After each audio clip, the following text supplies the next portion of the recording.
Speaker and members of the Senate, I made this statement in committee when I presented this bill, and I firmly believe it, or this resolution. I firmly believe that this is the most important resolution we'll be voting on this year. I would like to start out by reading Article 5 of the United States Constitution. The Congress, whenever two-thirds of both houses shall deem it necessary, shall propose amendments to this Constitution, or, now this is the key word, on the application of the legislatures of two-thirds of several states, shall call a convention for proposing amendments, which in either case shall be valid to all intents and purposes as part of this Constitution when ratified by the legislatures of three-fourths of the several states, or by conventions in three-fourths thereof, as the one or the other mode of ratification may be proposed by the Congress, provided that no amendment which may be made prior to the year 1808 shall in any manner affect the first and fourth clauses in the 9th section of the first article, and that no state without its consent shall be deprived of its equal suffrage in the Senate. Senate Joint Resolution 67 is an application to Congress to call for a convention of states. This last year, we passed a resolution calling for a convention of states limited to a balanced federal budget. I believe it's important to apply to Congress for this broader call because the problems that need to be addressed are not limited just to the budget. This call is limited to proposing amendments to the United States Constitution that, first, impose fiscal restraints on the federal government. The fiscal irresponsibility that's led to an almost $18 trillion debt is bipartisan. Both parties are to blame. Let's just look at the last four administrations. Under George H.W. Bush, our debt increased by 52%. Under President Clinton, our debt increased by 37%. Under George W. Bush, our debt increased by 86%. And during the first 4 years of President Obama, our debt has increased 45%. The second area that the call would be limited to is to limit the power and jurisdiction of the federal government.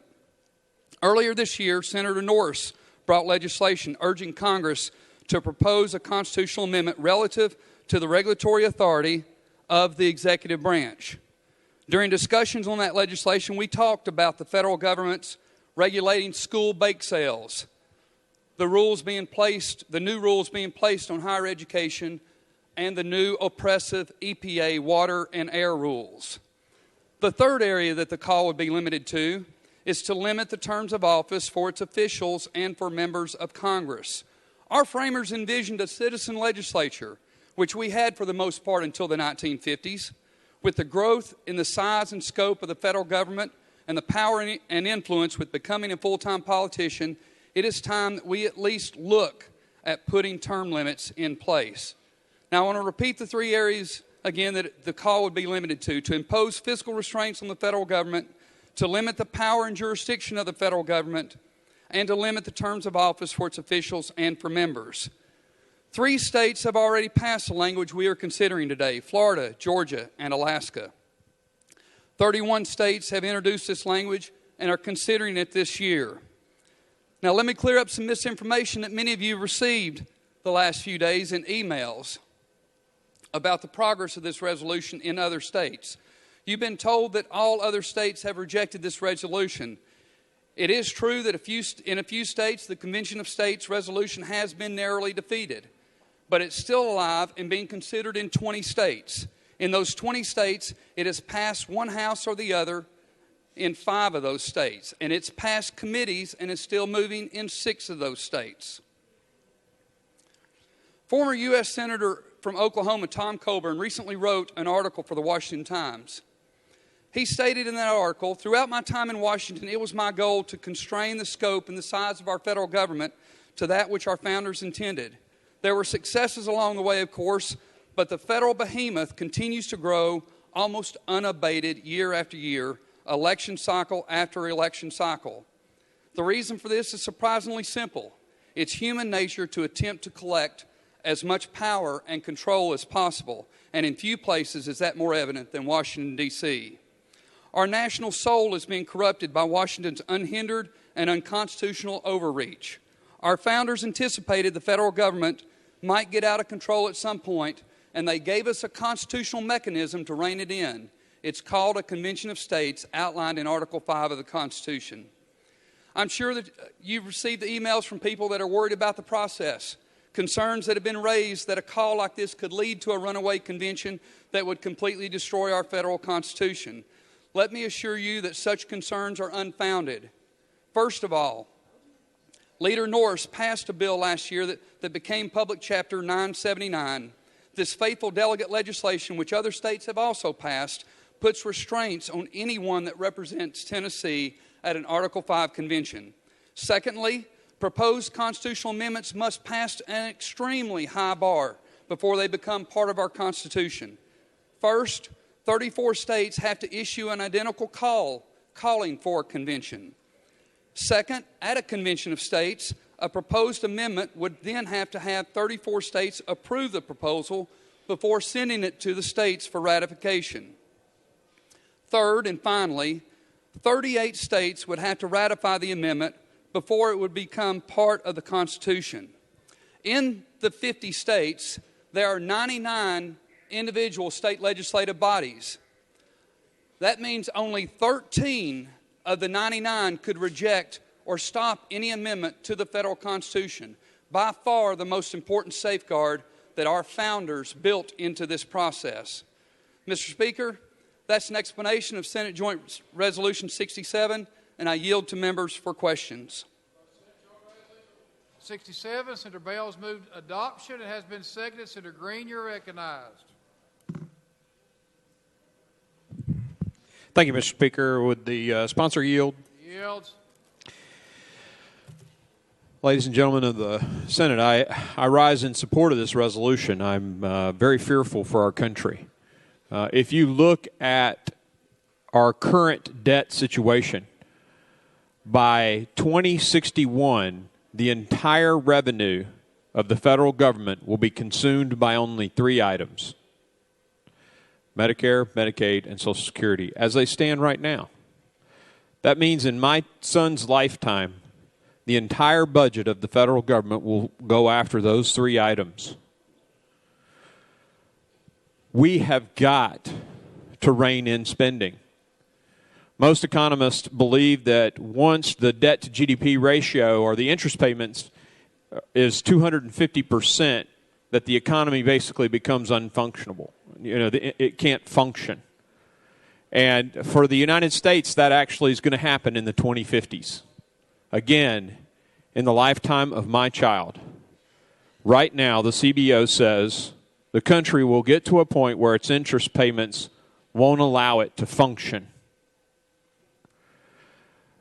The two parties have shown themselves to be unable to reach any agreements. Even the sequestration, which was supposed to be this great solution, has failed.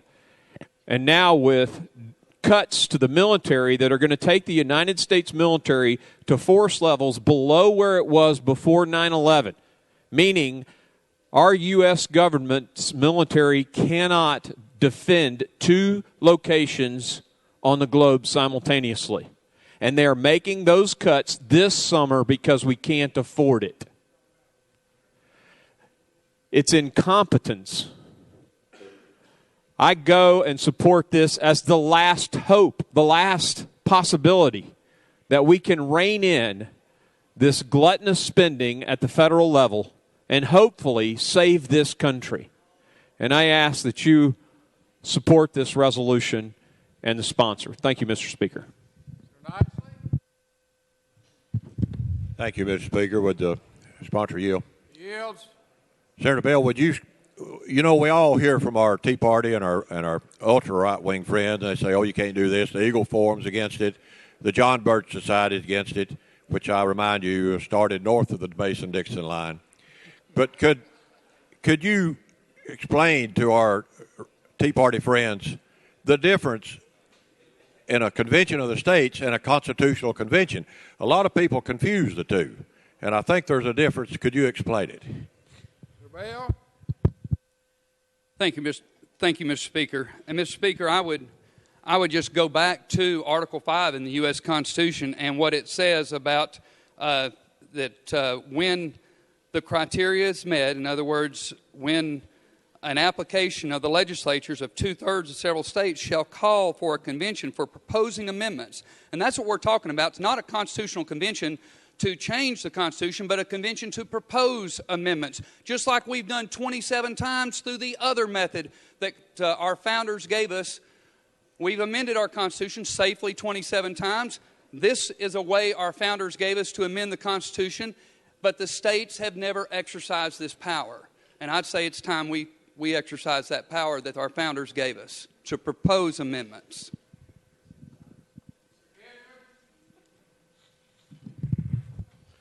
Thank you, Mr. Speaker. I rise in support of SJR 67. Senator Bell is correct in his statements. He has articulated it very well. Our founders did give us two options. One option to take care of this issue is by amendment. 2/3 of each House of Congress agrees to propose a particular amendment to the Constitution. We all know, standing here today, they're not going to do that, right?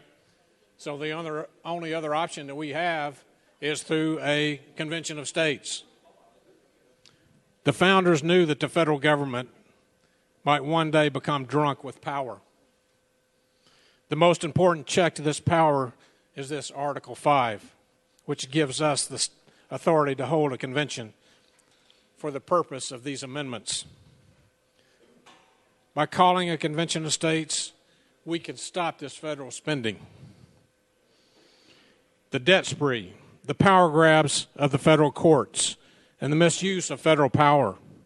The current situation is precisely what the founders feared, and they gave us that solution and a duty to use it.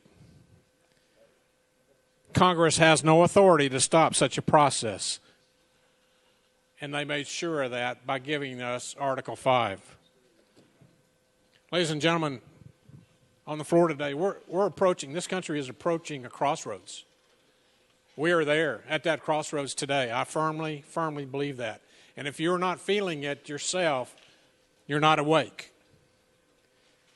One path leads us to an escalating power of irresponsible, centralized government in Washington, ultimately resulting in the financial ruin of generations to come for this country.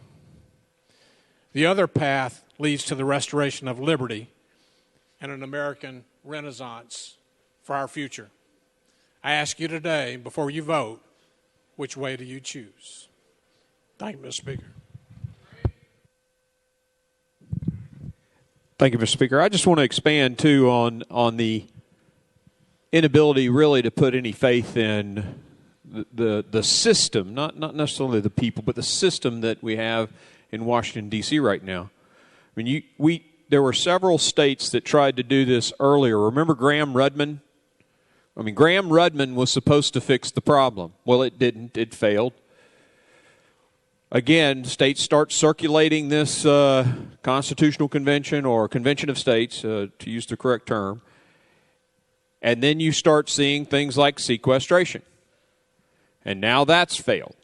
I mean, I don't think we need to pitch the ball out for a strike three. I think we need to move and make this happen. Thank you. Thank you, Mr. Speaker. Will the sponsor yield? Yields. I appreciate this, that it will address the runaway crazy spending that's taking place in Washington, D.C. I once, in a public meeting, accused them of spending money like drunken sailors, and I was approached by a former sailor after the meeting, and he assured me that was an insult, that the sailors only spent what they had in their pocket. And so they are much worse than drunken sailors, for sure. Thank you, sir. Senator Norris. Thank you, Mr. Speaker and members. For the last several years at the Council of State Governments, we have been focusing on federalism. It's a task force that I had put together where we endeavor to keep track of the various efforts that are being made to address the concerns raised here today. And I support Senator Bell's initiative. I support Senate Joint Resolution 67. It is one, as he has alluded to, of several important initiatives. We're not sure ultimately which resolution will prevail. But what I've come to appreciate over the last several years working with the Council of State Governments is this. The situation we have with Congress is just like the frog in the proverbial pot. The frog in the pot of water. You can throw them into a boiling pot and they jump right out. But if you turn up the heat slowly enough, you'll cook them. And in a sense, what we're doing with a number of these initiatives all together is turning up the heat. We have our Regulation Freedom initiative that you all supported, and I appreciate earlier this year. We've had the Balanced Budget Amendment resolution go out. These things are all working their ways through the various states, just like this.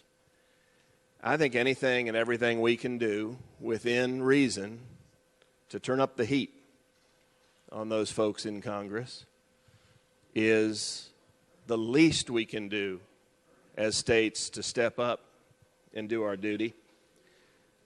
I'm satisfied that our legislation, the Delegate Faithfulness Act of 2014, will impose sufficient reins on future delegates should this resolution be the one that crosses the finish line and be the one that calls for that convention.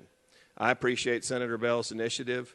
I appreciate his ongoing efforts, and we will pledge to join with you in those efforts to do what states must do to step up and exercise our constitutional rights, indeed our constitutional responsibility to save this country. Thank you, Mr. Speaker. Stevens and Senator Kyle. Senator Stevens, you're recognized. Thank you, Mr. Speaker. I rise just to make three quick points. The first is Senator Massey and I were toll fellows through the Council of State Governments, and we had to do a project, and we were broken down by region, and each region came up with their own project that addressed their region. So this is bipartisan. This is all branches of government. Every region had the same basic complaint, is that they could not fix their own problems because the federal government was interfering in the state's ability to do so. In the South, we focused on transportation dollars. In the West, they focused on water rights. In the Northeast, they focused on energy and protection of the environment. The uniform thing among all of those 50 states represented was that each state was unable to fix their own problems because the federal government had already fixed it for us. The second point I wanted to make was Justice Antonin Scalia was at the University of Memphis Law School several years ago, and I asked him about this, and his response was interesting. He said that the federal government would never voluntarily relinquish its power. The third point I want to make, and you can share this with kids that come through in your office, and I do, just to illustrate what $1 trillion is. And I've kind of given this speech before, but I'll shorten it. $1 million, if you stack $1,000 bills together on top of each other, $1 million is 4 inches high. $1 billion is 364 feet high, and $1 trillion of $1,000 bills on top of each other is 63 miles high. If you count seconds going backwards, 1 trillion seconds takes you back to 30,000 BC. Thank you, Mr. Speaker. Mr. Speaker, I just rise, first of all, to say that I have great respect for my colleagues here in the Senate that have talked, but if I may just comment back on some of the remarks made by my colleague from Shelby County. Senator Kyle. I do agree with them that states must do what states should do. And one thing we could do is rethink the vote we took on the tax to the hospital tax to get money from the federal government. And we could rethink not accepting any more federal money if we are serious about this proposal and about the comments that have just been stated previously. And I would move that amendment forward then to ask that we not receive any more federal money. Thank you.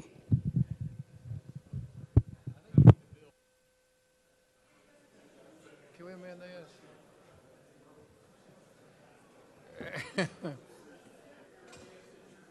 Can we motion, we amend this, we think like any more federal money will fit on this? We don't do amendments. Okay. Okay. Senator Kyle, you have every right to do that, but it has to be done in written form. We don't do voice amendments on the floor.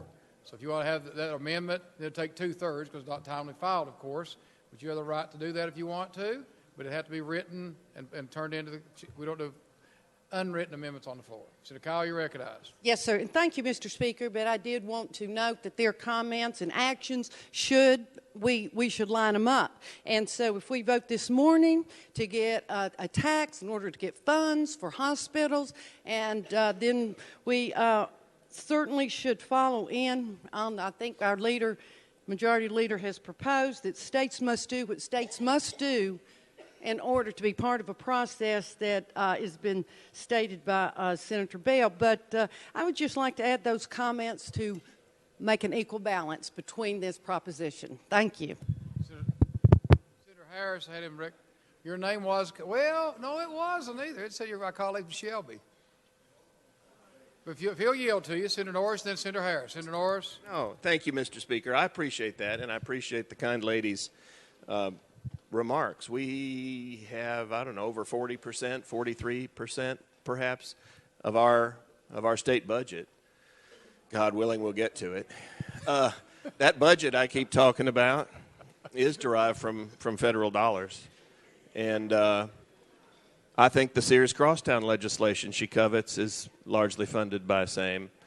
There's no shortage of hypocrisy in the General Assembly. I'll acknowledge that. But it takes time. It's going to take time. It'll take time to right this particular ship of state. And it's fair topic for discussion to bring that up. I appreciate the focus on it. All I can say is thank goodness we didn't take another $1 billion under whatever that was considered earlier this year. Thank you. Senator Kyle. Senator Kyle, then Senator Harris, if you don't mind, Senator Harris. I just wanted to point out what I did earlier, and I want to thank my leader, my colleague from Memphis, and of course, I am for receiving those federal monies, whether it be Insure Tennessee or this tax for hospitals. But I just think if we are going to accept these monies and then introduce legislation that seems contrary to what we're trying to accomplish, it's worth thinking and bringing to the attention of all of us. And I just wanted my comments on the record as well. Thank you. Senator Harris. Thank you, Mr. Speaker, members of the Senate. I think that this has been a good debate, a great exchange, and I think that from this debate, it's clear to me that the votes will fall where they fall, but I think both sides of the aisle are for responsible spending and for a citizen-purposed legislature. And so I guess if the sponsor will yield for a question, I'll make a question and take my seat. He yields. So in light of the fact that both sides of the aisle here today, wherever the votes fall, they fall, are for responsible spending and are for a citizen legislature, will you support moving in that direction in the state of Tennessee? Because in the state of Tennessee, we actually have the power to move in that direction ourselves. It's in our hands. So, for example, as far as I know, there is no term limits on senators or members of the House in the state of Tennessee. And if we're truly going to be serious about getting things in order, we should start at home and make sure that we have a citizen-purpose legislature here and then we can also tell Congress that they should also get their affairs in order. And so I have always tried to stand for the people. And I know the Senator Bell likewise stands with the people. And so my question is, will he stand with me and make sure that we do what we can to eliminate wasteful spending in this budget that we will consider very shortly, and ultimately have a citizen-driven legislature in the state of Tennessee? Thank you, Mr. Speaker. Bell. Thank you, Mr. Speaker. And Mr. Speaker, I would start out by saying, looking around this room, I see a number of different occupations represented in this room. I would say we already have a citizen legislature. I have a doctor next to me, an attorney next to him, a retired military person next to them, businessmen, insurance agents, small businessmen, own a trucking company, pharmacy, CPA. I'm going to go home and start pressure washing houses and cleaning windows on houses next week. That's what I do for a living.